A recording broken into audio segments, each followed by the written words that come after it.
देश में commercial LPG cylinder की कीमतों में बढ़ोतरी के बाद अब शराब, बियर और वाइन की कीमतों में भी 15 से 20% तक की बढ़ोतरी हो सकती है और उसका सीधा कनेक्शन हज़ारों मील दूर चल रही ईरान और अमेरिका की जंग से है।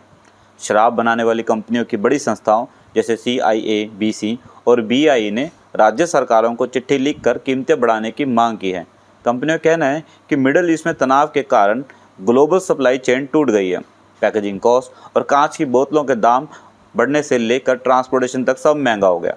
एल्युमिनियम की किल्लत होने से बियर कैन बनाने के लिए कच्चा माल नहीं मिल रहा है। बियर मार्केट के 85% हिस्से रखने वाली दिग्गज कंपनियां यूनाइटेड ब्रूअर्स और कार्ल्सबर्ग का कहना है कि अब पुराने दावों पर बिजनेस चलाना नामुमकिन है। भारत में बोतलों की सप्लाई चेन का सबसे बड़ा केंद्र उत्तर प्रदेश का फिरोजाबाद है। देश के कुल कांच उत्पादन में फिरोजाबाद का अकेले 70% से अधिक योगदान है। यहाँ बनने वाली प्रीमियम और डिज़ाइनर कांच की बोतलें केवल भारत में नहीं बल्कि जॉनी वॉकर और कैप्टन मॉर्गन जैसे बड़े विदेशी शराब ब्रांड तक सप्लाई की जाती है।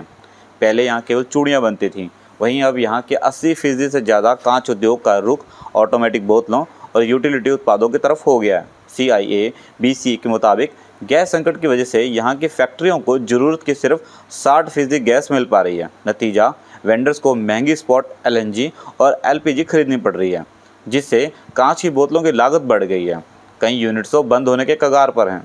ऐसे में शराब कंपनियों ने सरकार से 2 रास्तों पर विचार करने को कहा है।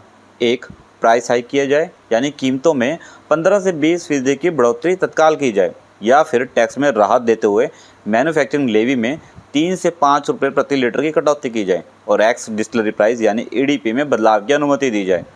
अब गेंद राज्य सरकारों के पाले में है। अगर सरकारें टैक्स कम नहीं करती तो तय मानिए कि आपकी अगली पार्टी काफ़ी महंगी होने वाली है।